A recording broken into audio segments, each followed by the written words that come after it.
इतिहास में तृप्त हो ही नहीं सकता। हम अगर अपने राष्ट्र की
आज हमारे समाज में न ये प्रश्न करने की हिम्मत रह गई है और न इसका उत्तर देने की हिम्मत रह गई है।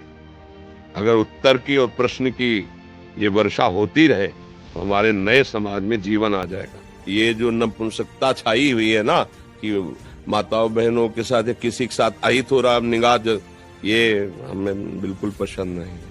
कि जैसे हम निकल रहे कोई हमारी बहन को छेड़े तो उस समय आप ग्रीवा झुका के जाएंगे क्या? कायरता में दम नहीं। हमारे देश के सूरवीरों ने घास की रोटियां खा के जिए लेकिन गंदे लोगों के सामने सर नहीं झुकाया। हमारे देश की जो देवियां हैं वो अपने शरीर को नष्ट कर दिया लेकिन विधर्मियों को स्पर्श भी नहीं करने दिया। अमित भाटी जी। राधा वल्लभ श्री राम। महाराज जी, आपके चरणों में कोटि कोटि प्रणाम। गुरुदेव, अगर कोई व्यक्ति किसी माता या बहन के साथ दुर्व्यवहार कर रहा हो या किसी प्रकार की हिंसा कर रहा हो, हम वहां से निकल रहे हो, तो ऐसी स्थिति में हमें क्या करना चाहिए? अगर प्राण भी बलियार करना पड़े तो कर देना चाहिए। रक्षा के लिए अगर कोई हमें मार भी दे तो उसे भगवत कृपा प्राप्त होगी। उस समय ये जो नपुंसकता छाई हुई है ना कि माताओं बहनों के साथ या किसी के साथ अहित हो रहा निगाह, ये हमें बिल्कुल पसंद नहीं है। हमारा जीवन है, अगर किसी को कष्ट मिल रहा है, परहित लाग तजय जो देही संतत संत प्रशंसई तेहि। अवसर मिले ना, जो दशरथ जी को सौभाग्य नहीं मिला वो जटायु जी को मिला है।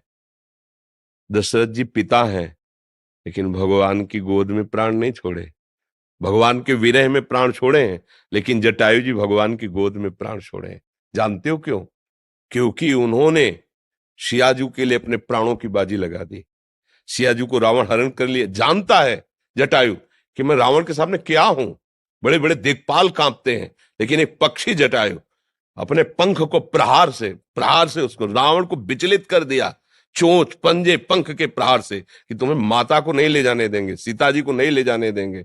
उस चंद्रहास के द्वारा पंखे काट दे, व्याकुल होकर गिर पड़ा। हा राम। आगे पड़ा जटायु देखा, चितवत राम चरण की रेखा। भगवान ने गोद में उठा। अंत्येष्टि के अंत समय उसका भगवान की गोद में प्राण निकला। और जो दशरथ जी की अंत्येष्टि क्रिया भरत जी ने की, राम जी ने स्वयं अंत्येष्टि क्रिया जटायु जी की। समझ रहे ना? दूसरों की रक्षा के लिए यदि हमारे प्राण भी चले जाते हैं तो हमें भगवान की कृपा प्राप्त होगी। इसमें नहीं, ये आज बहुत ही निंदनीय वृत्ति आ रही है, कायरता जिसे कहते हैं। ये बहुत कि बगल में हम देख रहे हैं कि दुर्व्यवहार कर रहा है, वो इसे पीड़ा पहुंचा रहा है, और हम अपना सर झुका किस लिए चलाते कि मेरा तो नहीं ना, वो मेरी बहन तो नहीं ना, मैं तो सुरक्षित हूं ना।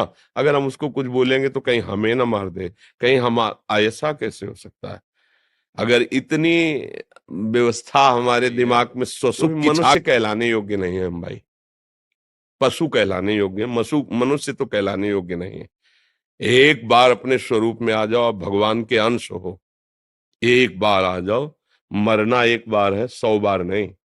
ध्यान रखना, 100 बार नहीं मरना है, एक बार मरना है, और वो निश्चित समय है। कोई बिना समय के मार नहीं सकता, क्योंकि एक ही भय होता है जो डराता है, कहीं मृत्यु ना आ जाए, और वो हमने स्वीकार कर लिया है। बस फिर देखते हैं, यही स्वीकार करके बाबा जी बने थे कि अब मैं मरा। बच्चा थे, कौन रखेगा, कहाँ रखेगा, क्या भोजन मिलेगा, कैसा मिले, पहले घर के निकलने पहले ही मन ने ऐसा मारा कि अगर ठाकुर जी की कृपा ना होती तो पहले ही बाण में गिर जाते। जो ये गांव से बाहर निकले जन्मभूमि से, तो ऐसी प्रेरणा मन में, क्या भोजन कैसे मिलेगा, बच्चा थे, कौन रखेगा, कैसे, क्या, कहाँ, यहाँ तो अम्मा है, परिवार है। तुरंत आया कि अब तो मरा, अब भगवान जैसे रखेंगे, भगवान के लिए मरेंगे। देखो आपके सामने में पूरा जीवन हो गया।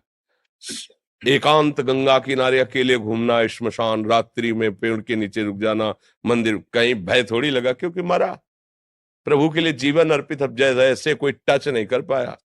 हाँ, उनका विधान है तो कोई गाली देगा, कोई अपमान करेगा, थोड़ा मजबूत करने के लिए ऐसे कोई। तो ये तो होना चाहिए कि जैसे हम निकल रहे, कोई हमारी बहन को छेड़े तो उस समय आप ग्रीवा झुका के जाएंगे क्या? मारो मती, उसको बंदी बनाकर, हमारा कानून है, कानून को अर्पित करो। हिंसा करके तुम नया अपराध मत करो, पर कोशिश करो बचाने की, उसको बचाओ और उसको बंदी बनाने की। यदि उसमें कुछ होता है तो भगवान जाने। बात समझिए, हमारा उद्देश्य हिंसा करना नहीं होगा, बचाव पक्ष में। अगर बचाव पक्ष में हमारे प्राण चले जाएं या कुछ भी हो जाए, वो भगवान जाने, पर इस पर तो उतरना चाहिए। हम कई जगह ऐसा देखा है कि इतने लोग स्वार्थी हैं। एक बार हम 11 बजे रात्रि के पहले 9 बजे तक आरती होती थी ठाकुर जी की, तो आरती करके फिर भिक्षा मांगते थे घरों में। तो जो मिल जाता फिर लेकर के एकांत पाते, आचमन करते, फिर यमुना किनारे कुछ देर बैठ, तो 11 बजे रात्रि के वापस होते थे। तो वापस हो रहे थे तो एक ट्रैक्टर की जो जोतने वाला होता है ना हल, उसमें जो छेद होता है जहां से वो कनेक्शन होता है, वहां एक नवीन बछिया गाय थी, उसका पैर पता नहीं कैसे उसमें चला गया था। जी हुई दृष्टि गई और कोशिश कर रहे, तो हम दौड़ गए, उसका पैर ऐसे पकड़ा, अगर ही इसने थोड़ा भी हिलाया तो टूट जाएगा, क्योंकि पूरा सेट हो गया था। अब हम घबरा गए, 11 बजे रात्रि, 3-4 लोग निकले, हमको भैया थोड़ा हमें सहयोग कर दीजिए, क्योंकि नया बच्चा है, अगर आप इसे थाम लेंगे और अपने लोग धीरे से उठा लेंगे तो इसका पैर सुरक्षित रहे। चीखते रहे, वो देखे भी नहीं, ऐसे ही पास से ही निकल गए, देखे भी नहीं। अब हम कहा अगर हम छोड़ते हैं तो क्या होगा, ये चरफराएगी और टूट जाएगा। अब क्या करें, कितनी देर बैठे रहेंगे। अच्छा, हमारे में इतना बल भी नहीं, वो पशु है और सयानी थी, पर नया बच्चा था, तो हम कहा क्या करें। तो बगल में एक बड़ा गेट लगा हुआ था, हम सोचा इसको भड़बड़ाएं, तो जे ही छोड़कर भड़बड़ाने गए उसने ऐसा किया कि पैर बस हृदय में कि अब क्या कर सकते हैं, बस फिर उदास होके चल दिए कि अगर वो 4 लोग मुझे सहयोग दे देते तो 5 थे, 5 तो इतना कर देते कि पीछे का हिस्सा तो उठा ही सकते थे, उठा लेते, वो बच जाता, सीधे निकल जाता ना, वो बच, उसको कंट्रोल करने की जरूरत है ताकत के द्वारा कि वो हिले डुले ना। किसी ने सहयोग नहीं किया। तो ये तो मतलब आज हमारे समाज में इतनी स्वार्थ बुद्धि होती कि कोई किसी को मार रहा है, हमें क्या मतलब है, कोई किसी के साथ गंदा व्यवहार करने के चाहिए, हमें क्या, क्योंकि हमारी बहन तो है नहीं। ये नहीं होना चाहिए, ऐसा व्यवहार ना तो कभी करे किसी के साथ, और जहां तक हो सके ना होने दे। तो भगवान आपके साथ है, ये भी बात समझ लो। और जब भगवान का पावर आपके साथ है तो फिर कोई परास्त नहीं कर सकता।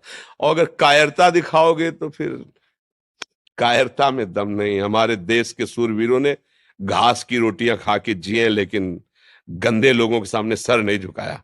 विधर्मियों के सामने आप पढ़ो, बड़े बड़े चरित्र, महाराणा प्रताप आदि बड़े बड़े हमारे देश की जो देवियां हैं, वो अपने शरीर को नष्ट कर दिया, लेकिन विधर्मियों को स्पर्श भी नहीं करने दिया।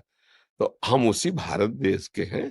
थोड़ी आधुनिकता आकर के गंदे विचारों को बढ़ावा दे रही, लेकिन हमारा देश धर्मगुरु है। भारत देश धर्मगुरु है, यहाँ एक से एक महापुरुष पैदा हुए हैं। जब तक अपने प्राणों का मोह रखा जाएगा तब तक धर्म पर चलना कठिन हो जाएगा। पूज्य श्री गुरु गोविंद साहब जी ने पंच प्यारों की जो तैयारी की थी वो इसी बात की थी। साइड में कोई हमें प्राण दे, जीवन दे, मैं उसे स्वतंत्रता दिलाऊंगा। लाखों की सभा में एक खड़े हुए, आओ अंदर। और ऐसा लीला की कि रक्त की धार बाहर दिखाई दिया कि और कोई, 5 खड़े हुए थे पूरी सभा में। तब कहा था 1.25 लाख से एक को लड़ाऊंगा, क्योंकि इन्होंने प्राण समर्पित कर दिए ना, अब इनको ऐसा बनाऊंगा कि इनके सामने 1.25 लाख भी नहीं टिक सकते। क्यों? प्राणों का मोह छोड़ दिया ना। प्राणों का मोह छोड़ दो, सब भयभीत हो जाएंगे, क्योंकि सबका भय यही होता है कि मैं मरूं ना। और पापी पुरुष में ज्यादा हिम्मत नहीं होती, ध्यान रखना। हम लोग केवल प्राणों के भय से भयभीत होकर अधर्म सह रहे हैं। अगर आप अपने प्राणों का भय त्याग दे तो पापी जो पाप करने वाला है वो भयभीत, रावण भयभीत होके गया था सिया जी के लिए। उसके लिए जो शब्द आए ना, जिसे कुत्ता बढ़ियाई पे जाता है, ऐसे हो गया था। जिसके चलने से दिक्पाल कांपते थे वो वहां कांप रहा था। लक्ष्मण जी ने रेखा खींची थी, हिम्मत नहीं थी कि अंदर चला जाए, तो उसने चतुराई से, विद्वान भी था, चतुराई से कि भिक्षा बंदी नहीं लेंगे, बाहर आइए। तो धर्म से चलने वाले में एक पावर होता है भागवतिक, और अधर्म से चलने वाले में एक भय होता है, पर वो दिखाता भय है। वो भयभीत होकर भय दिखाता है, हम लोग भय मान जाते हैं। नहीं तो अधर्माचरण जो हो रहे हैं ना, इनमें बहुत कुछ बचाया जा सकता है। अपनी बहन मान करके अगर हम देखेंगे तो बहुत कुछ हम कर सकते हैं, लेकिन जब हम ये देखते हैं कि अपनी नहीं, तो हमारा गंदा जो भाव है